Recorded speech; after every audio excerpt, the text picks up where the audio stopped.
नमस्कार, ओम तत्सत। पुनः स्वागत आप सबका जुड़ने के लिए।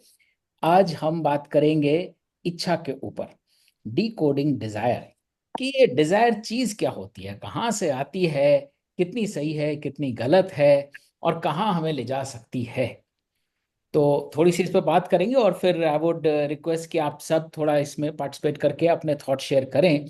क्या चीज़ सही लगती है, क्या चीज़ इसमें मुश्किल लगती है, कौन सी ऐसी इच्छाएं हैं जिन पे काबू पाना बहुत मुश्किल असंभव लगता है, कौन सी इच्छाएं हैं जिनको हम पार कर चुके हैं। तो एक दूसरे से सीखेंगे तो मनोबल बढ़ेगा। जो यात्रा में अभी जल्दी हैं, जो पहली बार सुन रहे हैं कि अरे इच्छा के बिना कैसे, और जो थोड़ा आगे बढ़ चुके हैं अपनी यात्रा में, उनके लिए भी एक दूसरे से सीख के अच्छा ही रहता है कि हाँ, we kind of get ourselves. तो अगर हम डिजायर को डिकोड करें, तो पहली चीज जो डिजायर की आती है वो आती है डिफॉल्ट। डिफॉल्ट इज बेसिकली हमारा ओपनिंग बैलेंस। हम जब पैदा होते हैं तो एक चीज के साथ पैदा होते हैं, तो उसमें हमारे जेनेटिक्स भी होते हैं, हमारे पूर्व संस्कार भी होते हैं, हमारे प्रारब्ध भी होते हैं, जिनको अक्सर हम जस्टिफाई करते हैं, ये तो ऐसा ही है, तो इसमें तो ये इच्छा होनी ही होनी है, ये मन में तो ये बात आनी ही आनी है, इसके तो पिता ऐसे हैं, इसकी तो माता ऐसी हैं, परिवार ऐसा है, बैकग्राउंड ऐसा है, ये तो वहां से है। तो जो हम डिफॉल्ट बोलते हैं, ये पहला डी स्टैंड्स फॉर डी।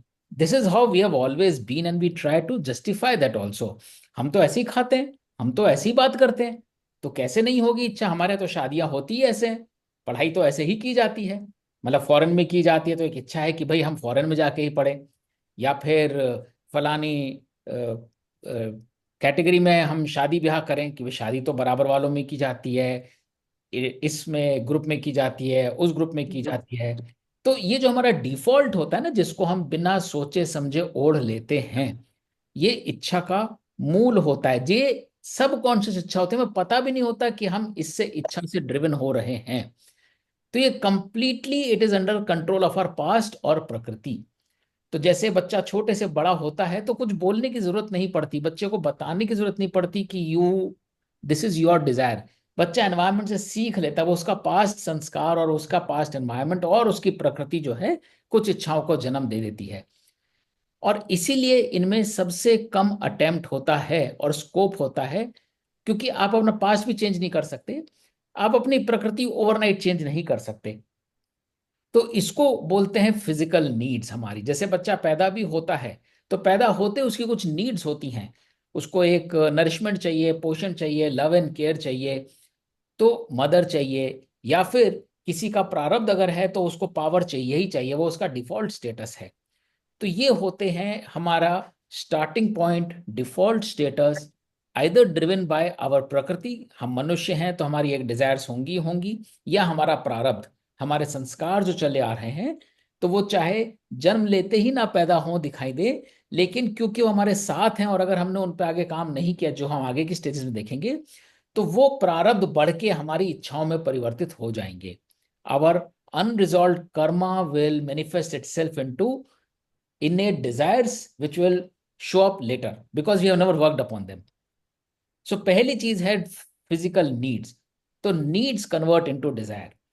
फिर होती है ego, the seed of consciousness. जैसे ही बच्चे में ईगो डेवलप होनी शुरू होती है, तुम बेटे हो, तुम सबसे बड़े बेटे हो, तुम सबसे छोटे बेटे हो, तुम बेटी हो, तो एक अनट्रेन्ड रिस्पॉन्स बन जाता है कि ये मेरी ईगो है, ये मैं, या तुम राजपूत हो, हम पठान हैं, या हम ब्राह्मण हैं।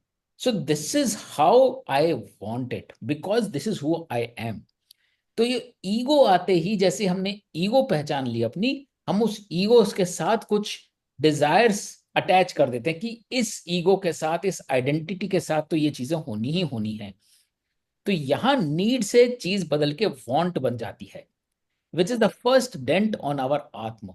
तो हम जब आगे आत्म की बात करेंगे, तो हमारे आत्म पे पहला प्रहार हमारी ईगो का होता है, और वो ईगो अपने साथ इच्छाएं लेकर आती है। तो अब मैं हूं, मैं फलाना, मैं, मेरी पेडिग्री ये है, मैं तो एम्स से मैंने डॉक्टरी करी है, मैं तो आईएएस हूँ, मैं तो आईआईटी आईआईएम हूँ, तो how can I not do this. या मेरे को अब स्टेटस में इतनी गाड़ी तो चाहिए ही चाहिए, अब मैं ये हूं तो मेरे को तो अपने हिसाब से चीजें चाहिए, या अब मैं राजा हूं, या मैं सीईओ हूं, या मैं एस्पायरिंग सीईओ हूं, तो अब these are the things how I want, this is how I want my journey. तो जैसे ही हम अपनी ईगो को बहुत सीरियसली लेने लगते हैं, हम बहुत सारी वांट्स को पैदा कर लेते हैं। These are no longer needs, we don't need it, our ego needs it, and therefore I want it. So this is the second stage of desire, which is the ego. Now, when these things that we want to satisfy our ego, we become slave to it. अब हमें चाहिए ही चाहिए. These are wants converted into needs, which we can call as much as weeds. ये हमारे पैरों में बेड़ियां डाल देती हैं, ये weeds बन जाती हैं, क्योंकि अब ये वॉन्ट्स जो हैं नॉन नेगोशिएबल हो गई हैं। We are enslaved by them, we are slave of our wants. पहले नीड थी, फिर वॉन्ट क्रिएट हो गई, now I am a slave of my want, it is a weed. अब मेरे को एसी चाहिए चाहिए, अरे भाई नहीं, अब एसी में तो जाएंगे, बिना एसी के कैसे जा सकते हैं। या फिर कहीं गए तो नहीं नहीं, किसी ने हमारे को अप्रिशिएट नहीं करा, तालियां नहीं बजाई। या अरे फलाने लोग हैं, सपोर्ट तो करना ही है उन्हें, हमें, हम उनके बहू हैं, हम उनके दामाद हैं, हम उनके बच्चे हैं, वॉट एवर इट इज। तो when we become slaves of our wants, that is a stage we convert our wants into needs, we justify them as our needs, in a sense they are not our needs, and then we further fuel this slavery with ignorance. We tend to say चीजें तो ऐसे ही होती हैं, we fail to see any other perspective. So we refuse to elevate our consciousness. We don't want to compare with others. We say नहीं नहीं नहीं, तुम रहने दो, हमें इससे मतलब नहीं बाकी लोग क्या करते हैं. This is how we have been doing. And then that want is for want of knowledge. You become ritualistic. जिसे कर्म कांड बोलते हैं. तो अभी तक आप एनस्लेव्ड हो गए, अपनी वॉन्ट्स को अपना नीड्स बना लिया, अब वो आपकी हैबिट बन गए, हैबिचुअल हो गए आप उसके, क्योंकि आप अपने कंफर्ट जोन से कहीं बाहर निकले ही नहीं।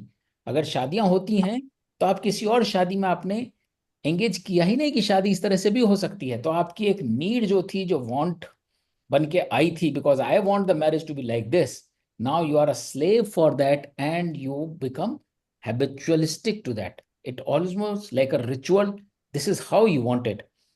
And then comes our reluctance, कि अगर इग्नोरेंस का पर्दा कभी उठ भी गया, आपको एक बेंचमार्क मिल भी गया, किसी ने बताया भी, then you refuse to come out of your comfort zone, reluctance, नहीं नहीं अच्छा नहीं, रहने दो, this is not for us, या आज नहीं कल करूंगा, this is procrastination. So denial is worse than ignorance. Ignorance में तो आपको पता नहीं था, पर आपको पता चल चुका है, लेकिन फिर भी यू आर रिलक्टेंट, आप उसी तरह से ही करना चाहते हैं, वो ग्रीड में कन्वर्ट हो जाता है, because now you can no longer control it, you can no longer wait, you want instant gratification, or you cannot limit to how much of that you want. That is your reluctance, it goes out of your control. And finally, it is erosion. So final E stands for erosion, which means it has completely eroded your atma to a lower level of consciousness. So only a desire can erode our atma. The desire can never empower it. So what is wrong with desire? इच्छा में क्या चीज गलत है? इच्छा के बारे में जो लोग बोलते हैं भाई इच्छा में क्या परेशानी है, इच्छा है, हम सो लॉन्ग एज मीन सही है हमारे, वो इच्छा पूरी होनी चाहिए या पूरी हो जाएगी। इच्छा की परेशानी यह है, इच्छा is like rust on an iron, it can only corrode it, it can never strengthen the iron. The only tool to extenuate desire is Gyan and Bhakti, that is consciousness and faith, which we'll see upon for subsequent अध्याय। तो जो अनसेशिएटेड want अब रह गई है, क्योंकि अब हम इतने आगे बढ़ गए अपनी इच्छा की जर्नी में कि हम रिलक्टेंट है कंफर्ट जोन से बाहर निकलने के लिए, हम उसके हैबिचुअल बन गए हैं। हम कुछ और करेक्शन करना होता तो प्रोक्रेस्टिनेट करते हैं, तो अब वो हमारा प्रारब्ध बन जाता है आगे का, because now it is no longer under our control. Now this is how we are. Turning point कुछ और हो सकता था, बट हमने वो सारे मौके गवा दिए। तो आवर अनमेट विशेज और अनरिजॉल्व थॉट्स, क्योंकि अब सारी इच्छाएं तो पूरी नहीं हो सकती, लेकिन हमने एक्सेप्ट भी नहीं किया, वो इच्छा है ही है, इसीलिए उसने आत्म पे इरोजन कर दिया, एक छोटा सा घाव लग गया हमारे आत्म के ऊपर।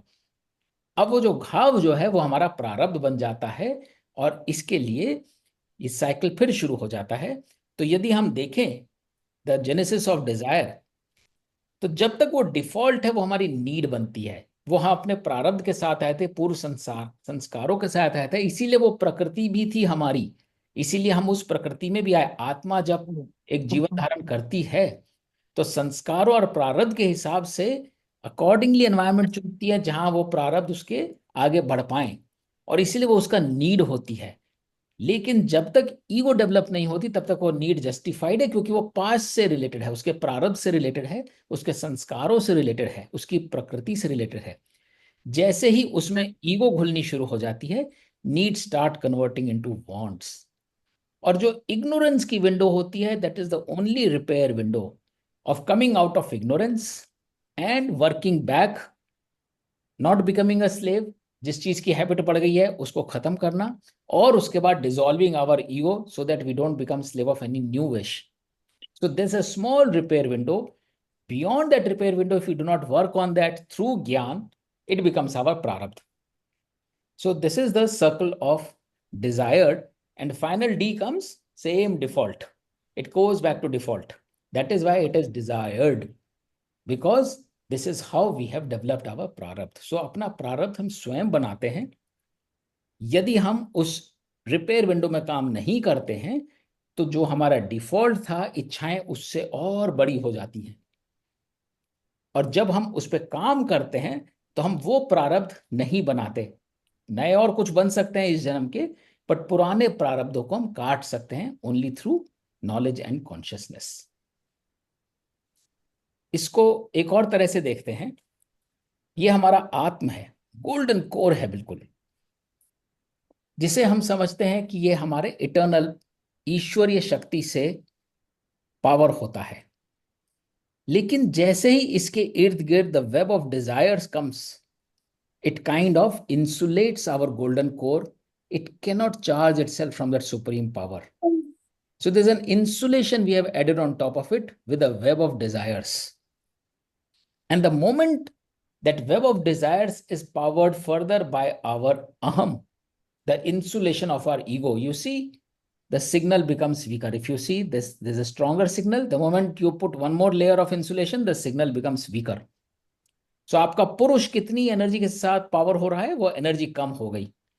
आपका सेल्फ, आपका आत्म कितना कनेक्टेड है, कितना योग है उसका ब्रह्म के साथ, वो योग कम हो गया, क्योंकि अब उसमें ईगो का इंसुलेशन आ गया। कोई करंट वहां तक पहुंच ही नहीं सकता। पहले ईगो के गार्ड्स आ गए, उसके ऊपर हमारा प्रारब्ध आ जाता है। अगर हम ईगो हटाना भी चाहें तो भी हम बोलते हैं ये तो मेरा प्रारब्ध है, ये तो होना ही था, ये तो विधि में लिखा ही हुआ था, इसका मैं क्या कर सकता हूं। तो पहले हमने अपनी डिजायर चढ़ाई उसके ऊपर, फिर हमने ईगो चढ़ाई, और उसके बाद हमने अपना प्रारब्ध का वास्ता देना शुरू कर दिया। This is our unresolved karma, how could I have helped it, this is how it has to happen. So we are justifying the weakness and the signal becomes weaker. And finally अज्ञान। If we want to live under the sheath of ignorance, the signal is at its weakest. So the two parts are there. There are sheaths of ignorance, prarabdha, ego, and the web of desires. Four layers of insulation over our Atma. How will our Atma get powered? Having said that, the second point is a छोटा सा signal अभी भी है, zero नहीं होता.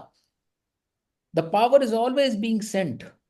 There is no differential in the power being Saint. हम अमीर हो, गरीब हो, छोटे हो, बूढ़े हो, सेम पावर इज सेंट। हमारा पौरुष जिसकी हमने बात करी थी, हम आगे भी बात करेंगे क्षेत्र क्षेत्र विभाग और आगे के पुरुषोत्तम योग में, हमारा पौरुष उतना ही प्रबल होता है, एक्सेप्ट हमने ये इंसुलेशन चढ़ा रखा है जिसकी वजह से वो करंट, वो एनर्जी हम तक नहीं पहुंच पाती है। तो अपने आत्म को सशक्त बनाने के लिए, ताकि हम रेजिलियंट बन सके, आत्म संयम रख सकें, स्थिर प्रज्ञ हो सके, एकसम हो सके, अपने अकर्म को पहचान सकें, अपने स्वधर्म को पहचान सकें, इसके लिए आवश्यक है कि ये चार लेयर्स काटें। एंड इसको काटना कहां से शुरू करेंगे? सबसे बाहर वाली लेयर से, तभी अंदर की लेयर कटेगी।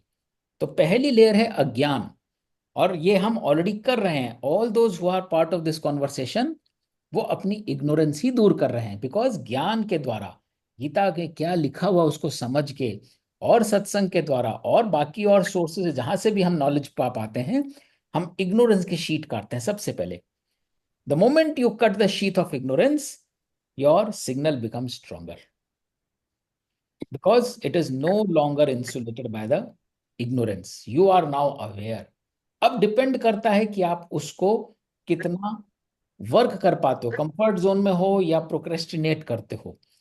तो फिर आता है प्रारब्ध। And if you work on coming out of a comfort zone, तो आपका प्रारब्ध कटना शुरू हो जाता है। आप गरीब पैदा हुए होंगे, आप पुरुषार्थ के द्वारा अमीर बन सकते हैं। जिस भी चीज में आप गरीब कह रहे हैं अपने आप को, धन में, संकल्प में, विल पावर में, आपको गुस्सा ज्यादा आता हो, आप ज्ञान और पुरुषार्थ के द्वारा अपना गुस्सा कम कर सकते हैं। आप दुखी जल्दी हो जाते हो, स्ट्रेस में जल्दी आ जाते हो, ज्ञान और भक्ति के द्वारा, भक्ति की हम बात आगे करेंगे, आप अपना दुख कम कर सकते हैं, अपना स्ट्रेस कम कर सकते हैं। एंड फाइनली जब आप अपनी ईगो काट देते हैं, सिग्नल और स्ट्रांग बन जाता है। एंड जब डिजायर हटती है, तब आपका आत्म जो है ऐसा चमकने लगता है और वो सारी पावर आपको दिखाता है। So I take a pause over here. Any thoughts on desire, any doubts on desire before stepping into the revision of the core concepts?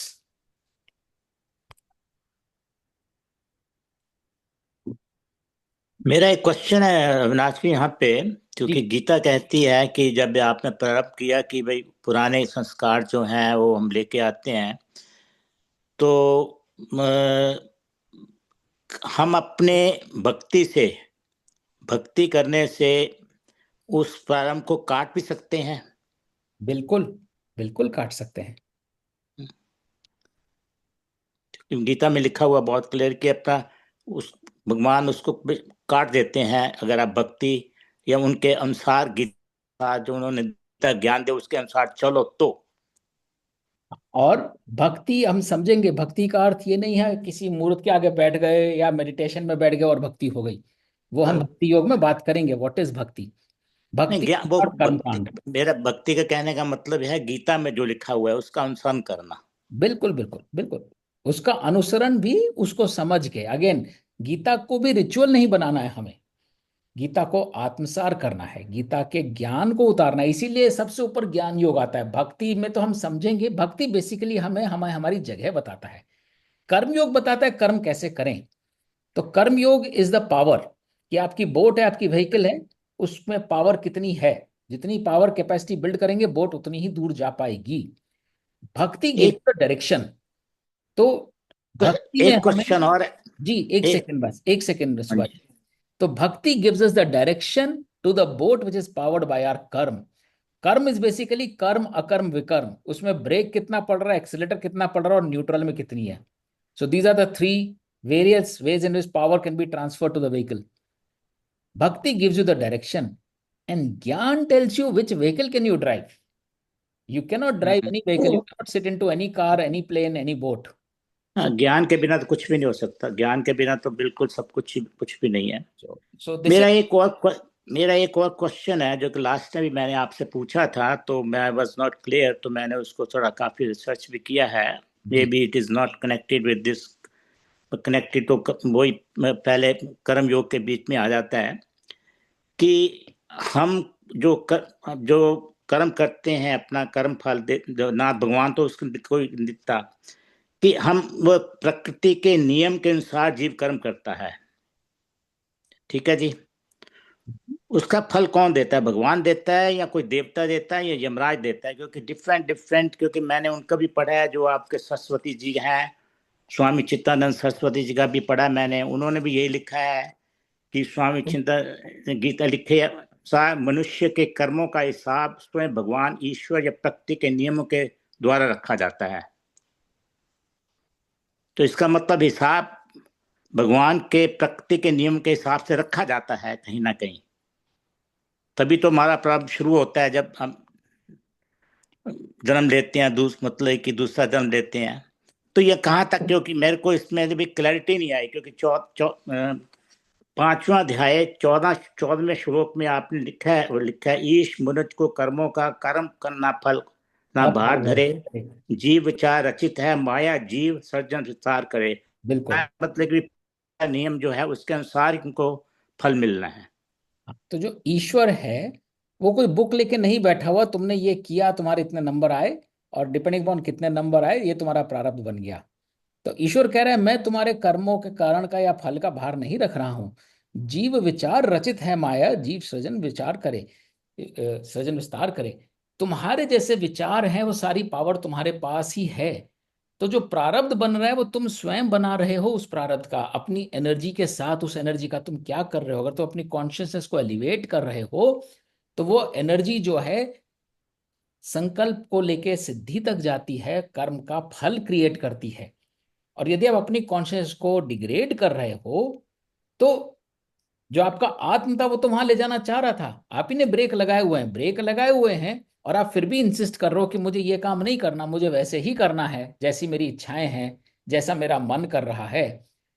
तो वो प्रारब्ध बन जाता है, वो आपको लेकर आता है उसी अवस्था में जहां आपको होना चाहिए था, पर आप जहां जा नहीं रहे थे।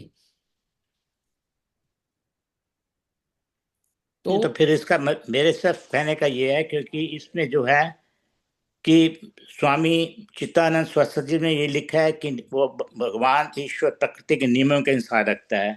और स्वामी मुकद्दानंद को भी मैं सुनता रहता हूँ, उन्होंने भी यही लिखा है। वो भी यही कहते हैं कि प्रकृति के नियमों के अनुसार माया जो है वो हिसाब हिसाब रखती है। तो तो अभी मैं मतलब कि I am little bit confuse with this श्लोक, नहीं नहीं, तो कि मैं भगवान अपने, कोई ना कोई भगवान हिसाब रखता है, या नहीं नहीं कोई नहीं, यमराज है, कोई नहीं नहीं, देवता है। कोई देवता भगवान यमराज नहीं रख रहा। बाकी I ask others also to add to this. जो नियम है ना प्रकृति का, जो हिसाब रख रहा है, प्रकृति हम्म। का नियम सिर्फ इतना है कि बाय डिफॉल्ट हमारा आत्म जो है मोक्ष की ओर ले जाने के लिए डिजाइंड है।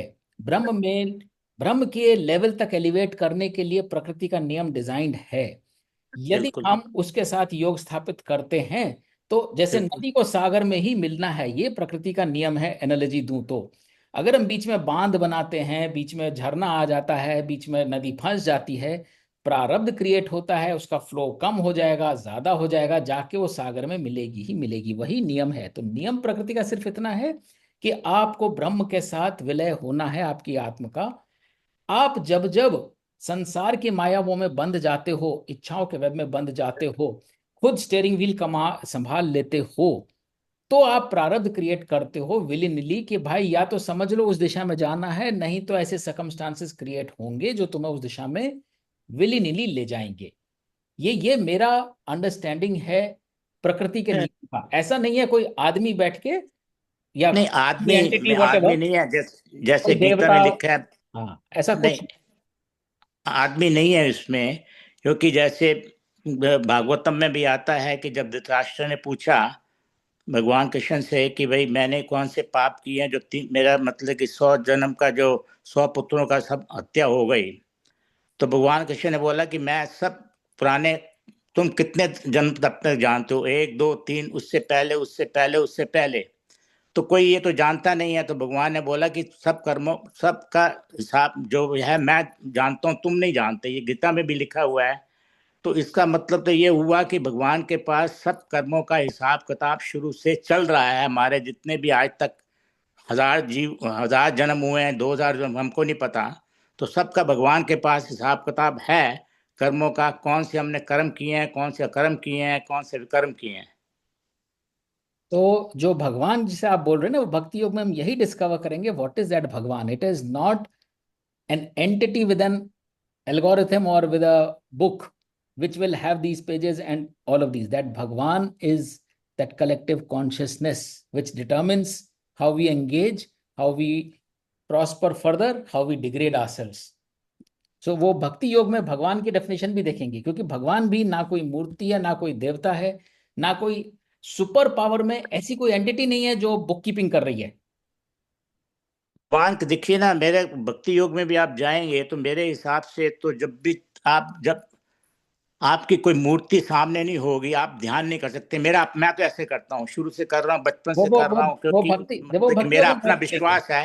हाँ मेरा अपना विश्वास है ये, कि सुभाष भाई जी, सामने कोई मूर्ति कोई भी हो, उसको जब तक आप नहीं सामने रखोगे आप कंसंट्रेट नहीं कर सकते। वो वो चलिए नहीं भाई। वो थैंक यू। आपकी यात्रा है, वो आपकी हाँ। आसक्ति है, वो आपकी डिपेंडेंस है, वो हाँ अल्टीमेट जी। ट्रुथ नहीं है।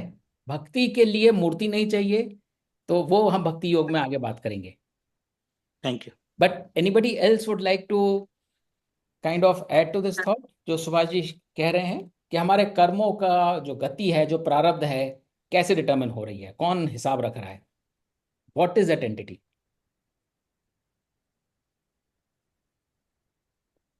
पता नहीं, मैं तो बहुत आसान सा करके कि कोई हिसाब नहीं रख रहा, मेरी अपनी यात्रा है, मेरी अपनी सोल है, everything is getting imprinted on that. तो at the end of the day वो बोलते हैं ना, आपका गुरु भी आपके अंदर है। तो मुझे लगता है कि बस वहीं तक रहने दीजिए ना। बाकी ये हायर एनर्जीज, हायर कॉन्शियसनेस, वो सब तो है, बट मेरे अपनी सारा कुछ मेरे अपने अंदर है। और अगर मेरे में वो पावर आ जाए कि मैं समझ सकूं कि ये क्या क्या डायरेक्शन है मेरा, आई थिंक उसको बजाय बहुत कॉम्प्लिकेट, मैं ऐसा मानती हूँ, पर दूसरे लोग they can pitch in. I want to just simplify it. मेरी अपनी सोल है, मेरी अपनी पूरी जर्नी उसके ऊपर इम्प्रिंटेड है, कि मैं नहीं देख पाती हूँ एक जन्म नहीं, कई जन्मों की, जबकि पता है कि सोल इटर्नल है, यू नो। तो it it has every, even my thought, जो मुझे खुद भी नहीं पता होता कि मैं इस तरह से सोच रही हूँ, it all goes in through that, but I need to have the strength to know that, you know. उसको हम छुपा छुपा रखते हैं। Whatever I do, I don't know. This is what I personally feel. I don't know about others.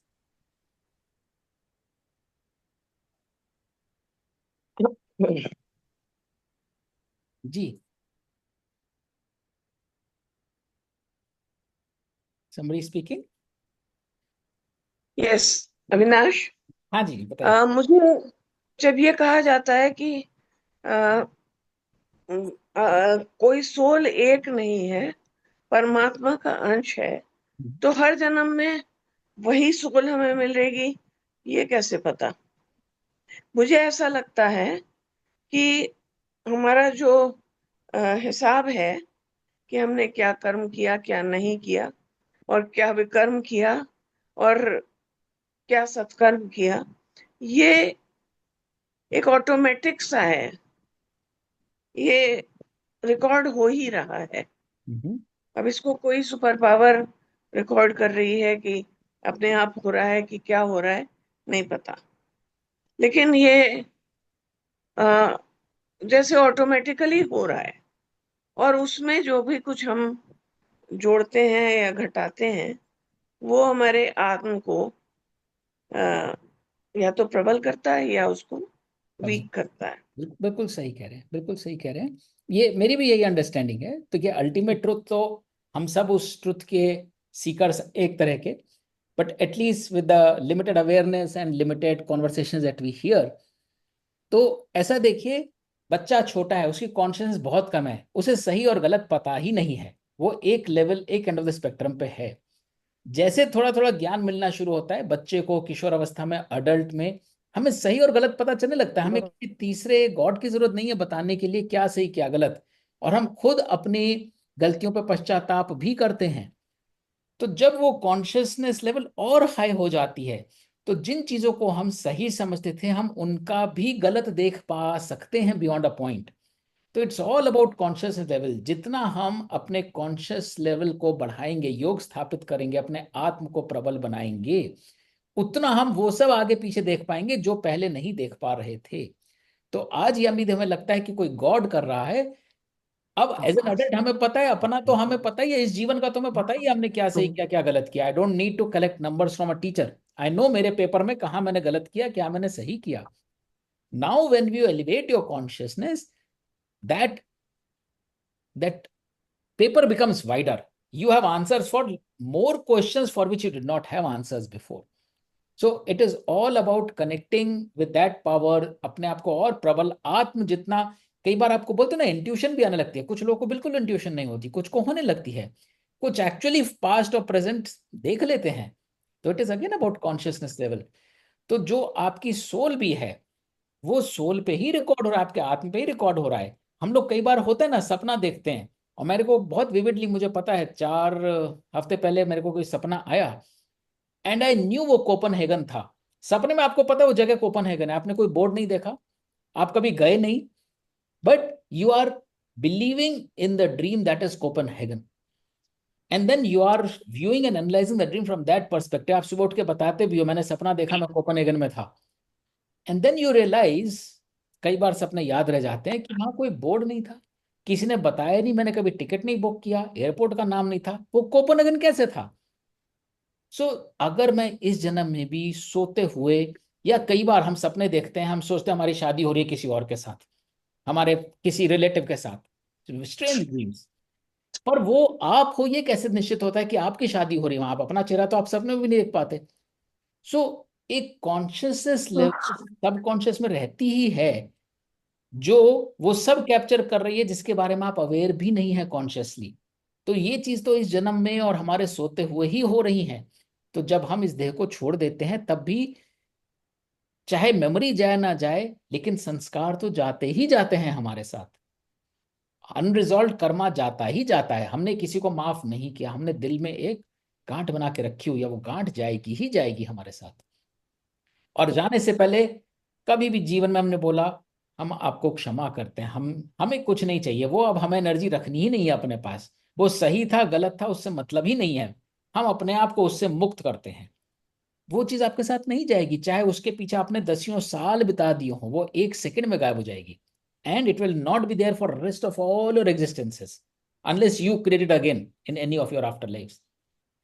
तो जो ये हिसाब किताब रखने वाली बात है, इतने 7-8 बिलियन तो हम यहीं पे ही हैं, इस धरती पे ही हैं, फिर पता नहीं कितने प्लैनेट्स हैं, कितने क्रीचर्स हैं, सबका हिसाब किताब रखने के लिए हमारा दिमाग ही सोच सकता है कि एक सुपर कंप्यूटर लेके कोई बैठा होगा।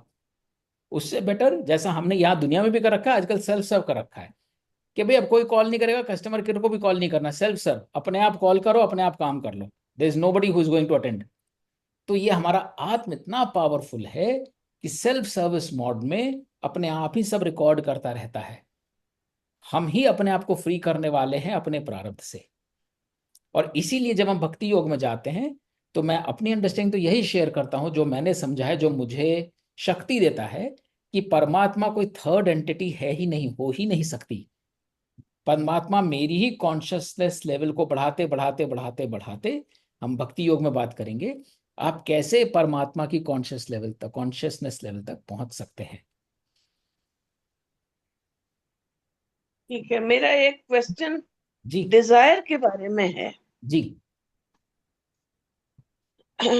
मुझे थोड़ा है, जैसे मैंने वशिष्ठ योग पढ़ा है, तो उसमें ये लिखा हुआ है कि जो जो जीवन मुक्त है, उसका नाम वो लोग वहां जीवन मुक्त शब्द इस्तेमाल करते हैं। जो जीवन मुक्त है उसको जो उसके कर्मों के फलस्वरूप स्वयं प्राप्त होता रहता है, वो उनको फुल्ली एंजॉय करता है, उन्हें रोकता नहीं है। तो वो जो कुछ भी उसे मिल रहा है, वैभव है, धन है, स्टेटस है, वो उन्हें स्वयं पूरी तरह एंजॉय करता है, वो सदैव प्रसन्न रहता है, वो उसको देखकर दूसरे लोग भी प्रसन्न हो जाते हैं। ऐसा है वो जीवन मुक्त। तो डिजायर, अगर इसको कहें कि वो उसे एंजॉय कर रहा है, तो ये डिजायर एक तरह से आप कहते हैं कि वो डिजायर फुलफिल कर रहा है, पर वहां कहते हैं कि वो जीवन मुक्त है, इसलिए उसे जो प्राप्त हो रहा है स्वयं उसके कर्मों के फलस्वरूप, उसको वो फुल्ली एंजॉय करता है। तो यहाँ पर मुझे थोड़ा सा कंफ्यूजन है। तो मैं ऐसे समझ सकता हूँ, मैंने पढ़ा नहीं है but I can draw parallel. जो हम एंजॉय की बात कर रहे हैं ना, वो एंजॉय ना उसने एक्सपेक्ट किया था फल, ना उस फल को पाने पे वो हर्षित हो रहा है। एंजॉय का अर्थ है वो ब्लिस में है। जैसे मैं छोटी सी एग्जांपल दूं, डे टू डे लाइफ में थ्रू आउट माई करियर मैंने कभी अपनी पेस्लिप उठा के देखी नहीं, कभी नहीं देखी कितना पैसा आ रहा है कितना जा रहा है। जॉब्स बहुत बदले, जब जॉब बदला तो कुछ नेगोशिएशन होता है, कॉन्ट्रैक्ट में कुछ आता है, उसके बाद काम करना शुरू कर दिया, पलट के आज तक, एक्सेप्ट कभी किसी को देनी है टैक्सेशन पर्पसेस के लिए तो निकाल के दे दी, तब उठा के देखा अच्छा कितना था, इसमें कितना था, वो भी सिर्फ सामने पड़ा है डॉक्यूमेंट तो। But month through out my age many years of career, कभी पलट के खोल के जब पे स्लिप आती है, पहले तो इन्फॉर्मेशन आती थी, फिर सिस्टम में अपलोड होने लगी, जब अपलोड होने लगी कभी जाके खोल के देखी नहीं, जब आई तो खोल के वो लिफाफे देखे नहीं। तो अगर I am drawing that parallel, मैंने एक एग्रीमेंट किया, किसी ने मेरी सेवाएं ली और एग्रीमेंट हुआ, वो कमर्शियल एग्रीमेंट था, वो संसार की रीत है, उसमें भी मैं शायद कभी रहा होऊंगा कर्म से बंधा हुआ तो शायद नेगोशिएट किया हो। Beyond point it was not even required, आपका रोल देख के चीजें अपने आप डिसाइड हो जाती हैं, हाँ जी इस लेवल पे लेंगे, बड़ी खुशी की बात है, वॉट एवर इट इज। तो अब जब पे आ रही है month after month after month, जिसने कभी देखा ही नहीं कि कितनी आनी थी, इंक्रीमेंट कितना लगा, बोनस कितना लगा, वो बिल्कुल मुक्त है। तो दूसरे लोग बैठ के कंपेयर करते, तुम्हारा बोनस कितना आया, पिछले साल तो इतना आया था, इस साल इतने आया, तो अपने करेक्ट। जीवन के कुछ पल उन्होंने गंवा दिए उस टेंशन में, उस मिलाजुली में। इस बंदे को मतलब ही नहीं कितना आया, इसका कितना आया, उसका कितना आया, जितनी नीड्स हैं उससे वो सारी मीट हो रही हैं, तो वो चिंता क्या करनी, तो वो डिजायर नहीं है, फिर भी वो एंजॉय कर रहा है। क्या एंजॉय कर रहा है? पे स्लिप नहीं एंजॉय कर रहा, वो जीवन एंजॉय कर रहा है, जिसमें जो आ रहा है, जिसको हम अकर्म बोलते हैं। सुबह सुबह उठ के खाना पका रहे हैं, तो एक हाउसवाइफ है जो गुड़गुड़ कर रही है कि चले जाते हैं, ये तो 8 बजे निकल जाते हैं, मुझे देखना पड़ता है। एक हाउसवाइफ है जो कहती है ये तो करना ही है, और करके थक के सोचती है वो हो अब कल फिर करना है। और तीसरी हाउसवाइफ है, और ये होम मेकर भी हो सकता है, हाउस हस्बैंड भी हो सकता है, but just take an example. और तीसरा होम मेकर है, home house husband house wife है, वो तो यार ठीक है यार, चलो उठते हैं, चलो बनाते हैं, और अपना खाना वाना बना के पैक कर दिया। कर्म तीनों कर रहे हैं, एक चिंता कर रहा है, एक परिणाम देख रहा है, और तीसरा कुछ भी नहीं देख रहा, उस मोमेंट को एंजॉय कर रहा है। और उसमें फिर स्पाउस आके बोलता है अरे वाह आज तुमने ये बना के दिया था, बहुत अच्छा था, तो अप्रिसिएशन मिला, खुशी मिली, बट वो ब्लिस में है जिसे बोलते हैं। तो जीवन मुक्त जो है चिंता ही नहीं करता, जब चिंता ही नहीं है तो वो जिसे बोलते हैं परम चित्तानंद, क्या बोलते हैं, सच्चिदानंद जिसे बोलते हैं। सच्चिदानंद। हाँ, तो आनंद की अवस्था में है, हाँ, आनंद की अवस्था में है। आनंद की अवस्था में करेक्ट। एंजॉयमेंट है। वो जॉय, वो प्लेजर नहीं है, वो तो जॉय। वो एंजॉयमेंट कोई ऐसा मतलब ऐसा नहीं है कि जिसको हमें शन करना चाहिए, नहीं जिससे नहीं, हमें परे होना चाहिए। हाँ हाँ, हम हमें ये ब्लिस से परे तो होने का मतलब ही नहीं है, क्योंकि आत्मा अगर शांति में है तो वो तो उसका जो नियम की हम बात कर रहे हैं, नियम ही है कि आप परमात्मा की तरफ, हम भक्ति योग में बताएंगे कि परमात्मा, मेरी अंडरस्टैंडिंग में परमात्मा जब आप होते हो तो कैसा होता है, तो वो तो नियम ही है। अगर आप किसी, कई बार होता है ना, आप एक बच्चे को देख के ऐसी ब्लिस आती है, तो वो ब्लिस जो है उसकी मुस्कान को देख के, वो उसकी फिजिकल पे नहीं आती, वो आपको आनंद ही आनंद मिल जाता है, उसको क्यों क्षण कर, हाँ, वो तो आप मोक्ष मिल जाता है, निर्वाण मिल जाता है।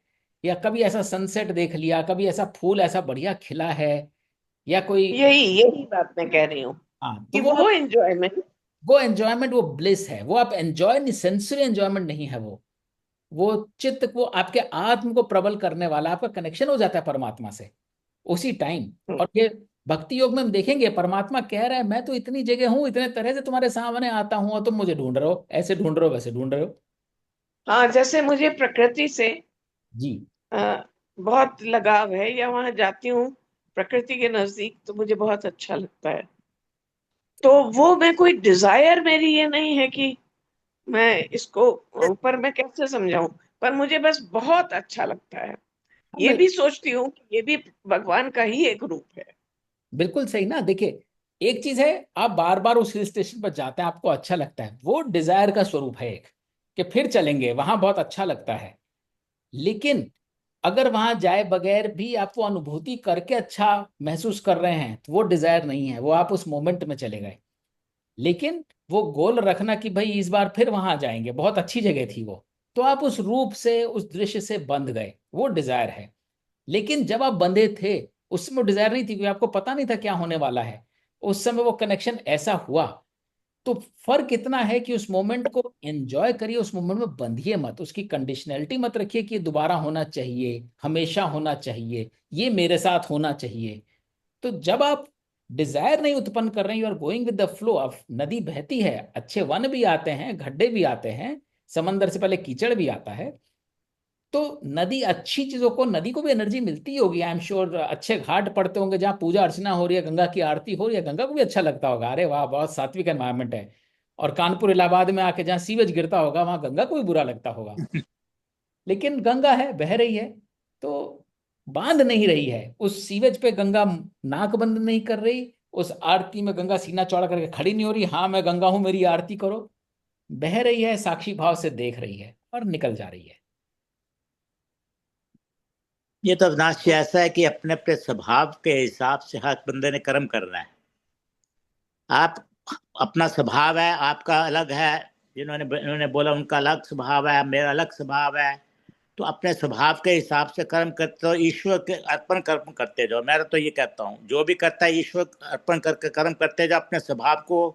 बाकी कर्मों का अगर आप देखोगे कौन सा कर्म है कौन सा विकर्म है, तो फिर आप कर्म कर ही नहीं सकते। नहीं नहीं, बिल्कुल बड़ा कर मुश्किल है कर्मों को, नहीं, नहीं, नहीं, कर्मों को सुभाष करना। जी, वो करना बहुत जरूरी है। जब तक आप अपने आप को नहीं नहीं, अच्छा नहीं करना दिखाएंगे। जरूरी है, मैं मानता हूँ, लेकिन हमारे मनुष्य के लिए बड़ा मुश्किल है जानना कि कौन सा कर्म अच्छा है कौन सा कर्म बुरा है। नहीं तो नहीं आप ऐसे जो भी कर्म करो अपने स्वभाव के हिसाब नहीं नहीं नहीं आपको। सुभाष जी, फर्क है। आप स्वभाव के पीछे जस्टिफाई नहीं कर सकते, स्वभाव भी तो गलत हो सकता है, स्वभाव देखिए, भी तो अर्जुन बदलना है। अर्जुन अर्जुन के जब भगवान कृष्ण ने अर्जुन को बोला कि तुम तेरा स्वभाव क्षत्रिय स्वभाव तेरे को युद्ध करना ही है, तो वो उसका स्वभाव स्वभाव की भी बात ऐसा नहीं था। हो रही, वो स्वधर्म की बात हो रही है, वो स्वभाव की बात स्वधर्म, नहीं हो रही। स्वधर्म कह लें या उनको कह लें कि स्वभाव भी लिखा है, जो नहीं नहीं, स्वधर्म कह बहुत लें या फर्क है, स्वभाव कह लें, बहुत तो फर्क है। उसका स्वधर्म। अब मेरा स्वधर्म ही ऐसा है कि हाँ मैंने ऐसे कर्म करने हैं, कृष्ण अर्पण करके कर देता हूँ। मैं तो जो भी कर्म करता हूँ, पानी पीता हूँ उसमें भी कहता हूँ कृष्ण अर्पण, खाना खाता हूँ उसमें कृष्ण अर्पण। कि जब हम खाना खाते हैं उसमें भी कीड़े मकोड़े अंदर जाते हैं, जब कोई चीज भी करते हैं, जब पैदल चलते हैं उसके भी कीड़े मकोड़े हमारे अंदर नीचे मर जाते हैं।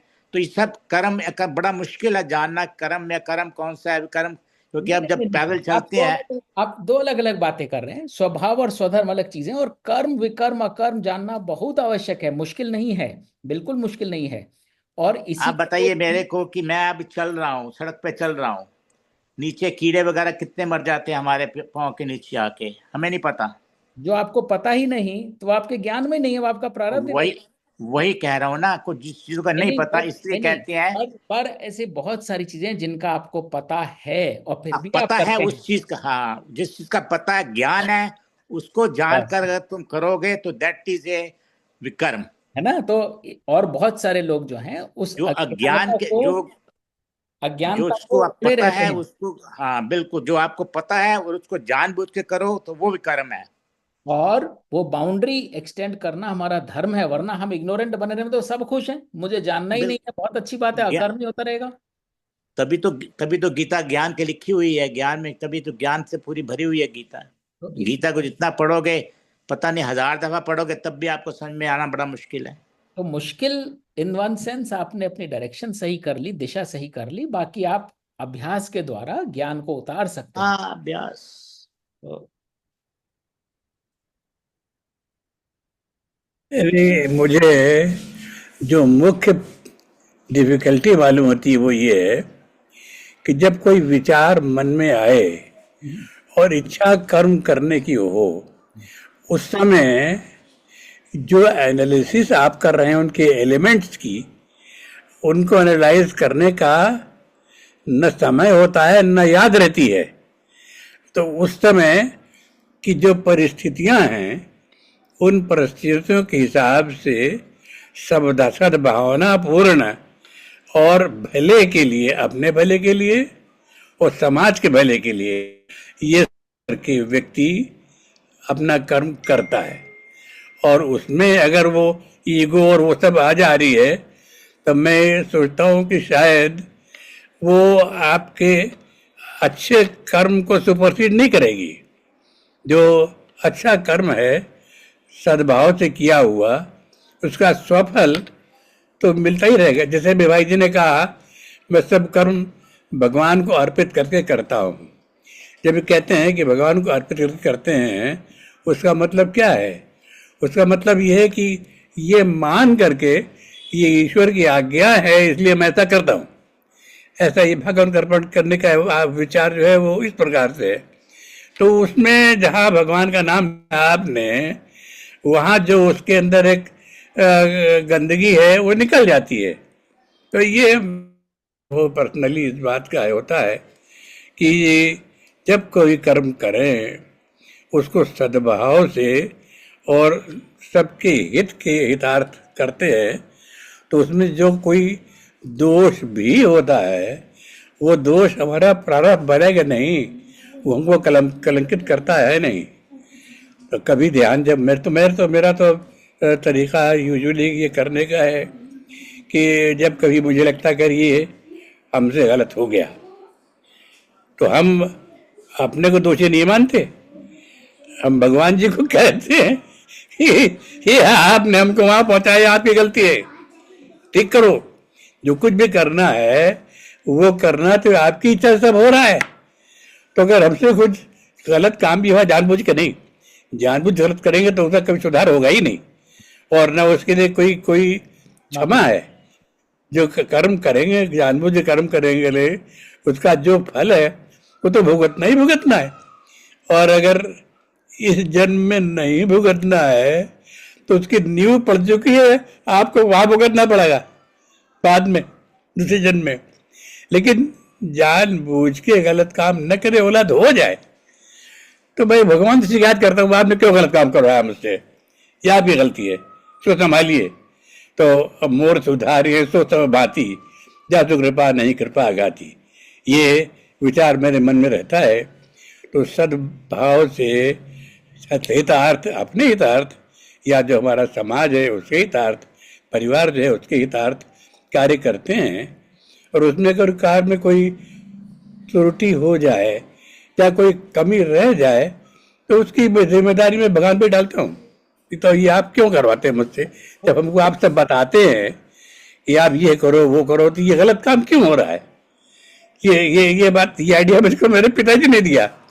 बोले कि देखो जब ठीक काम कर रहे हो, करते करते गलत आइडिया आ गया तो ईश्वर शिकायत करो कि आप सब जगह आपने मेरे दिमाग को वहां क्यों पहुंचाया, ये आपकी गलती। जब ये होगा तो तुरंत आपका मन जो है वो वापस आ जाएगा सत्कर्म की ओर और आप सही रास्ते पर चल पड़ेंगे। ये उन्होंने मुझको उपदेश दिया था, मैं बिल्कुल सही मानता हूँ। जीवन में जो कुछ भी होता है, जो कर्म करते हैं, वो पूर्व में निर्धारित तो अपने तरीके से है ही, अपने प्रारब्ध से बंधा हुआ कर्म हम करते रहते हैं। जानबूझ के अगर कोई गलती नहीं करते और गलती हो जाए तो उसका बुरा फल हमारे जीवन पे, हमारे व्यक्तित्व में नहीं पड़ेगा। लेकिन अगर जानबूझ से कर रहे हैं तो बचेंगे भी नहीं। लेकिन ये एनालिसिस कि ये ईगो है और ये डिजायर है और अर्जेंट है, ये करने का समय कहाँ है जब कम करते होते रहते हैं। तो you can't just like this, time कहाँ है करने का। वो तो ये है कि एक स्वभाव बन जाए अच्छा कर्म करने की, अपने कर्तव्य को करने की, और हितार्थ सबके कर्म करें अच्छा मान कर, अच्छा समझ करके, बुद्धि युक्त तरीके से, तो कर्म सफल हो या ना हो, लेकिन उसका कोई दुष्प्रभाव हमारे व्यक्तित्व में नहीं पड़ता है, न वही उसका कोई खराब प्रारब्ध बनने की गुंजाइश है।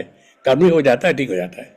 बिल्कुल सही कह रहे हैं, बिल्कुल सही कह रहे हैं आप। पहली चीज तो यही बोली गई है, कर्म करो, फल पे तो अधिकार है ही नहीं। तो हम जो पोस्ट फैक्टो बात कर रहे हैं, कर्म में त्रुटि रह गई, नतीजा गलत निकल गया, कुछ गलत हो गया, जब हम कर्म कर रहे थे, जो हम आगे भी पढ़ेंगे ओम तत्सत, अगर हमने उसमें ओम तत् और सत का मसाला डाल दिया है तो फिर हम अपनी जिम्मेदारी से मुक्त हो गए हैं, फिर वो हमारा प्रारब्ध नहीं बनने वाला।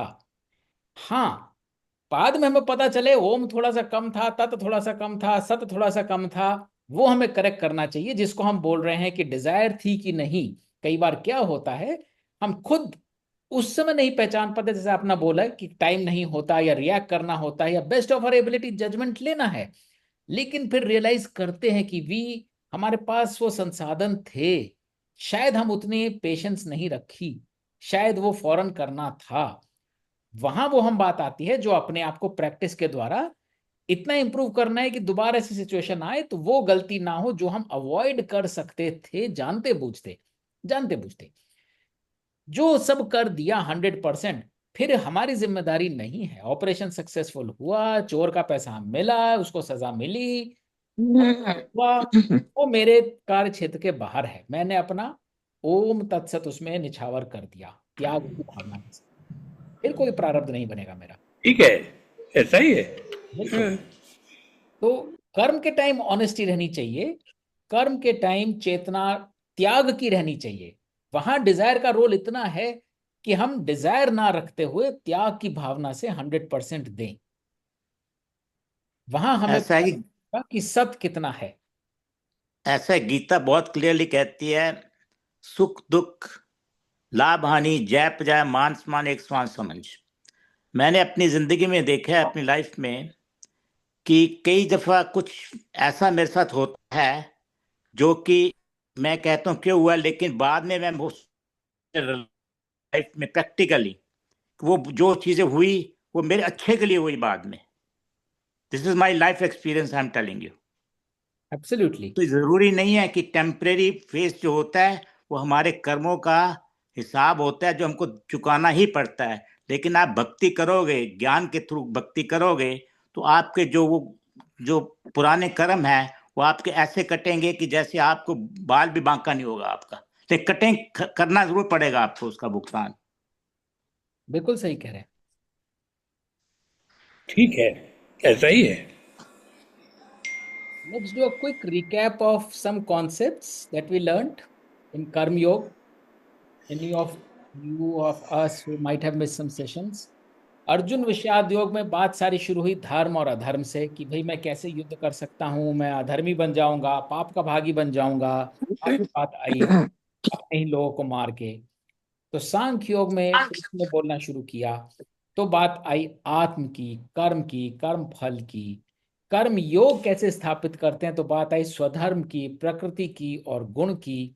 और उसके बाद उसके आगे गए हम लोग ज्ञान कर्म संन्यास योग में, तो कर्म अकर्म विकर्म की बात आई। कर्म संन्यास में आसक्ति के त्याग की बात है कि संन्यास किससे लेना है, कर्म से संन्यास नहीं लेना है, कर्म के फल के प्रति आसक्ति से संन्यास लेना है। और आत्म संयम बोलता है कि अपनी इंद्रियों को जीतकर केवल अभ्यास और त्याग के द्वारा ही स्थिर प्रज्ञ बन सकते हैं। बिल्कुल। तो जो हमारे कॉन्सेप्ट थे, will just do a quick replay. Most important concept हमारा आत्म का है, जो हमें कभी नहीं भूलना है। इसमें हम ये एलिबाई नहीं दे सकते कि टाइम कम था, उस समय हमने एनालाइज नहीं किया, क्योंकि हमारी सेकंड नेचर बन जानी है कि मैं कौन हूं। तो मैं जो हूं, मैं पुरुष और प्रकृति का मेल हूं। पुरुष मेरे अंदर उतना ही है जैसा सामने वाले के अंदर है, 100%। जैसा हमने भी डिस्कस किया, मैंने इंसुलेशन कितना चढ़ा रखा है विल डिटर्मिन उस पुरुष से मुझे पावर कितनी मिल रही है। मैं कितना जल्दी डर जाता हूँ, डिस्टेबलाइज हो जाता हूँ, इम्पेशेंट हो जाता हूँ, गुस्सा हो जाती हूँ, दुखी हो जाती हूँ, डिपेंड्स ऑन द इंसुलेशन। अरे मैं तो अफसर हूं, मुझे ऐसा बोल दिया, मेरी बेइज्जती हो गई, वो इंसुलेशन चढ़ा हुआ है ईगो का। अरे ये तो होना ही है, ये प्रारब्ध का इंसुलेशन चढ़ा हुआ है।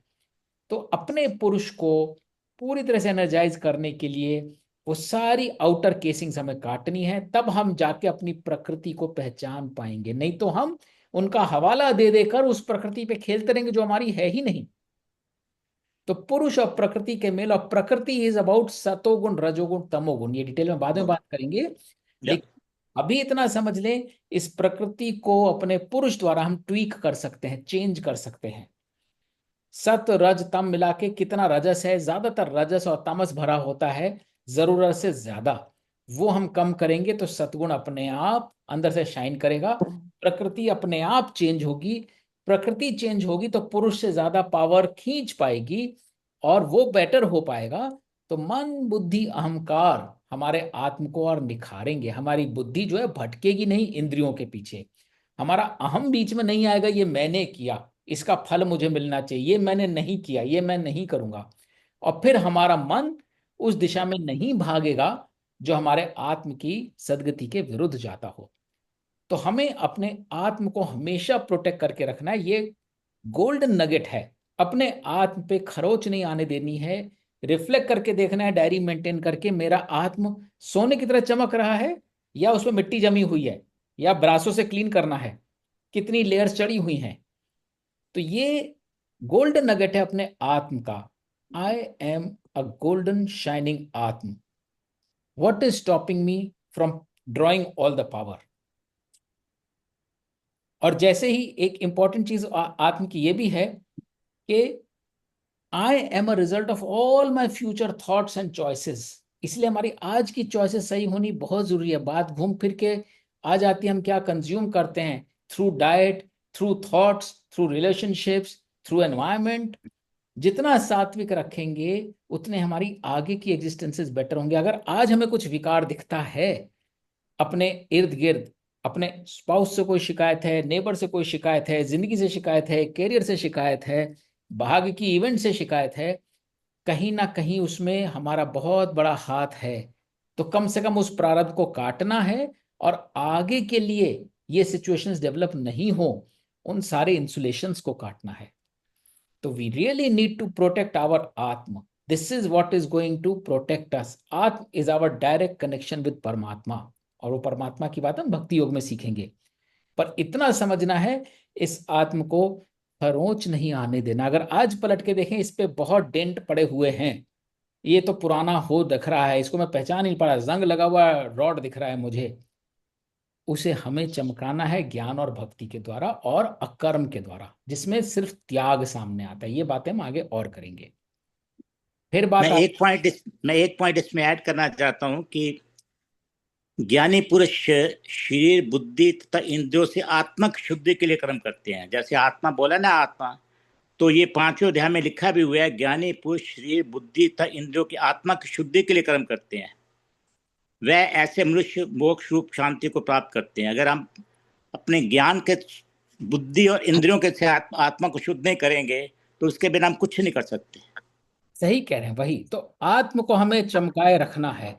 और कभी लगे ना, 2 दिन हो गए छुट्टी पे गए थे, ठीक है, छुट्टी में गए थे, आत्म बेचारा घर में था, थोड़ा जंग आ गया है, छुट्टी पे वापस आते ही उसे पॉलिश करके फिर चमका के रख देना है शोकेस में अपने। और वो शोकेस क्या है? ये हमारा मस्तक है। यहाँ शोकेस में रखने से हमारे आत्म दूर तक चमकता हुआ दिखना चाहिए दूसरे को। हमारे शोकेस में ट्रॉफीज लगी रहती है ना, चमका के रखते हैं खूब ब्रासो वासो लगा के दिखाने के लिए। तो उस तरह से अपने आत्म को यहाँ चमका के रखना है। दूसरा देख के खुश हो जाएगा आपको, क्या निखरता हुआ आत्म है आपका। तो ये आत्म की हमें बहुत रक्षा करनी है। बहुत नाजुक होता है, फट से डेंट पड़ जाता है इस पे। तो वी हैव टू एंश्योर इसको स्क्रैच फ्री रखना है। फिर हमने बात करी कर्म, विकर्म, अकर्म की। इस पे ज्यादा टाइम अभी नहीं लेंगे। I think everybody is clear about that. ज्यादा से ज्यादा कोशिश करें अपने कर्मों को अकर्म में डालें। एफर्टलेसली हो रहे हैं, बिना डिजायर के हो रहे हैं, त्याग की भावना के साथ हो रहे हैं, और क्या रिजल्ट निकल के आ रहा है वो प्रभावित ही नहीं कर रहा है, ब्लिस में है। मैं यही कर सकता हूं, मैं जी भर के ये करता हूं और त्याग की भावना के साथ करता हूं। चाहे मैं गाना गाता हूं, चाहे खाना पकाता हूं, चाहे सोता हूं, चाहे भागता हूं, मेरी कहीं कोई इच्छा इसमें है ही नहीं। मैं क्यों कर रहा हूं कर्म? क्योंकि मैं ही ये कर सकता हूं और मैं इसमें त्याग की भावना महसूस कर पाता हूं। ये मेरा त्याग है, अपने चरित्र को, अपनी प्रकृति को प्रकट किए जाने वाला त्याग। ये आगे हम अक्षर ब्रह्म योग में देखेंगे, बहुत पावरफुल श्लोक है। वही हमारा संचित कर्म होता है, जो कि अकर्म है, जो हमें प्रारब्ध से नहीं बांधता। उसके बाद हमने बात करी आसक्ति की, जो हमने आज बात करी। एग्जैक्टली अपने आत्म को चमकाए रखने के लिए ऊपर के सारे इंसुलेशंस को हम काटेंगे। बाहर से शुरू करेंगे, अज्ञान काटना शुरू करेंगे। अज्ञान हमारा प्रारब्ध भी काट देता है। वो होता है ना, कई बार कैंची लगाते हो, कैंची थोड़ी डीप चली जाती है। तो जितना ज्यादा ज्ञान लोगे उतना ज्यादा नीचे तक कैंची जाएगी, प्रारब्ध काट देगी पुराने। और फिर आपका ईगो बचेगा। वो स्टील की लेयर है, उसको थोड़ा सा अच्छे से काटना होता है अपने ईगो को। और फिर आते हैं वेब ऑफ डिजायर्स, खूब लाल पीले नीले चमकीले रंगों में। उनको काटना है, एक एक करके बाहर निकालना है, तब जाके ये चमकता हुआ हमें दिखाई देगा। और उसके बाद आता है स्थित प्रज्ञ। और स्थित प्रज्ञ बहुत मुश्किल है। बहुत लोग बोलते हैं एक ही इलाज है, जैसे ही दूर से सूंघो कोई सुख या दुख आ रहा है, जैसे हम प्लेटफॉर्म पे खड़े हैं ना और ट्रेन दूर से आके दिख जाती है, उसकी विसल सुनाई आ जाती है या उसकी हेडलाइट दिख जाती है, जैसे ही आप सेंस करो कछुआ की तरह सिमट जाओ, ये मेरे लिए नहीं है। मतलब उस सुख में आप रहिए, उस दुख में आप रहिए, उसके आप जुदा नहीं हो सकते। वो आपका प्रारब्ध है, आपके पास आएगा ही आएगा। बट उस सुख को पकड़ना आपके लिए नहीं है। जैसे वो ट्रेन है ना, वो आपकी ट्रेन नहीं है। आपने विसल देखी, लाइट देखी, प्लेटफॉर्म से थोड़ा पीछे हट जाओ। अगर प्लेटफॉर्म पे खड़े रहोगे तो ट्रेन उड़ा के ले जाएगी। और यही होता है, अगर हम स्थित प्रज्ञ नहीं होते तो वो ट्रेन हमें उड़ा के ले जाती है अपने साथ। तो जैसे ही सुख या दुख को दूर से आते देखो ट्रेन की भांति, प्लेटफॉर्म पे क्या करो, थोड़ा पीछे हट जाओ। ट्रेन आ रही है, खूब आवाज करती हुई आ रही है, धड़धड़ाती हुई आ रही है, निकल जाएगी। वो आपकी ट्रेन नहीं है, उसमें सवार नहीं होना है। सुख और दुख की ट्रेन बहुत बार आएगी जीवन में, कृपया उसमें बिना टिकट सवार ना हो। ना सुख का टिकट काटें, ना दुख का टिकट काटें। रिजर्वेशन खिड़की पे जाके ना बोले मुझे सुख का टिकट दीजिए, कोई डिजायर ना रखे। दुख का टिकट तो कोई मांगता ही नहीं है, लेकिन क्या करें, टिकट पड़े होते हैं, सबको बांटने होते हैं, तो किसको सुख मिलता है, कुछ को दुख मिलता है। लेकिन बिना टिकट सुख की गाड़ी में, दुख की गाड़ी में बिल्कुल सवार ना हो। और फिर बात आती है 12 प्रकार के यज्ञ। नॉट गोइंग इनटू डिटेल्स, हमने डिटेल में बहुत बात करी थी, but these are just tips to relinquish desires. इच्छा कैसे जाए, अपने अहम को, अपने अकर्म को, अपनी भेदभाव को, अपने लोभ को, अपने इच्छा को, अपने आलस्य को, प्राणों को, सबको आहुति दे दे के अपने कर्म को अकर्म बनाए। और फाइनली आत्मसंयम। आत्मसंयम जो हमने लास्ट अध्याय में देखा, आत्मसंयम योग में कर्म फल की आसक्ति को त्यागें, दुख का दुख रखें। अगर जीवन में दुख कोई पालना ही है, दुख का दुख पालें, कि भैया कोई दुख नहीं है, यही एक दुख है। और उस दुख का भी दुख ना हो, उसका भी दुख हो। जो भी दुख आपके ब्रैकेट में लगे, बोले इसका दुख है मुझे। जो नेगेटिव मिले उसके आगे एक नेगेटिव लगा दो, नेगेटिव नेगेटिव पॉजिटिव बन जाएगा। अगर वो कभी उसका पॉजिटिव का डंडा गिर गया और फिर नेगेटिव बन गया, उसके आगे फिर नेगेटिव लगा दो। तो बस दुख का दुख रखोगे, संकल्पों का त्याग करोगे, और अभ्यास द्वारा इंद्रियों को सिर्फ ज्ञान के लिए यूज करो, विषय के लिए नहीं, तो आत्मसंयम अपने आप प्रबल होता जाएगा।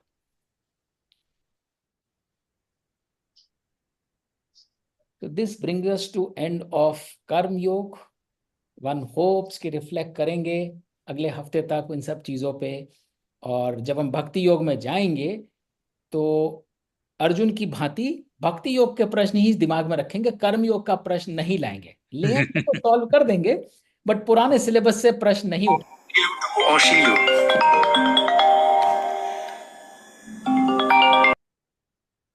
तो आज सब के होने से बहुत बहुत धन्यवाद आप सबका। बहुत बहुत धन्यवाद धन्यवाद आपका, आपका। Thank you. और बहुत बहुत अच्छी तरह से धन्यवाद। आपने बनाई हुई है, अच्छी बनाई हुई है, वेरी मच अप्रिशिएटेड। बहुत सब आप लोगों का संकल्प है, काम हो रहे हैं और दिशा में हो रहे हैं। जो ऊपर वाले का है जी, Thank बस you. कोई भगवान ही कर रहा है जो कर रहा है। Thank you. Thank you. Thank you. Stay on for a few more. Thank you so much. Yes. Thank you. Thank you, Avinash. Thank you. Namaskar.